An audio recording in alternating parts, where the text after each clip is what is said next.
Okay, this is the course evaluation for Mr. Ng, period 1. For the first part, it says list 2 things Mr. Ng did effectively to facilitate the learning process for his math class. I put he made videos for mostly every lesson, and that was helpful if we didn't understand the concept during class. He also made us share with partners. That was also helpful sometimes if we didn't know what we were doing. That way we could explain to each other. For the second part, it says describe 2 things Mr. Ng did to prevent you from learning math. And I felt like throughout the process of the flipped classroom, I didn't learn anything. Sometimes the videos were hard to understand and there was no one to ask questions to. For the second part, I believe that when we were expected to solve the problem before it's taught just makes it even harder. I would just rather try the problem first and then do the problems that we're doing after. And then for the third part, it says state 2 things you did successfully in Mr. Ng's classroom. I always completed my homework on time to get the homework stamps and all the homework credit. I made sure to meet with my project partners in order to finish the work for the deadlines. Explain 2 things you learned in Mr. Ng's classroom for math and life. And I learned not to wait until last minute to do my homework because we are always given a good amount of time to do it.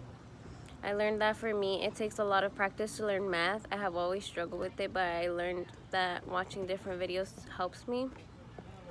Write 2 things about your best experiences in Mr. Ng's class. One of my best experiences in this class was when we did the earn your grade. It was easier to get a better grade with the help and guidance of other students. I got to do the second project with my friends, so it was easier to get the work done, communicate, and meet when we needed to. For academic, in the back side of the paper, I believe the content that we were learning was appropriate for the grade level. Sometimes it seemed like it was rushed, but the content needed to be taught. For work habits, I believe Mr. Ng was enthusiastic and committed. He also seemed like he was excited to teach us, and even when he was absent, he made sure that we had something to do. For corporation, yes, Mr. Ng was respectful towards his students. He was a good example and his attitude made the students have the same respect for him. It says, write a letter to Mr. Ng's next math class. Please include what they might expect for Mr. Ng's class and any tips for success in the class.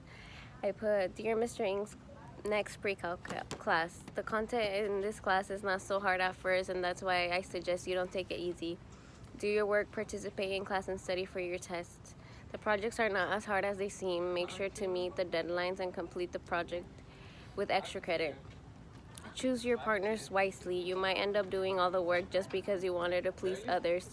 Second semester does get a lot harder, so make sure to pay attention in class and do all the other work just in case you don't do so great on tests and quizzes. Make sure to ask questions even if the classroom is really quiet. You'll not regret asking questions.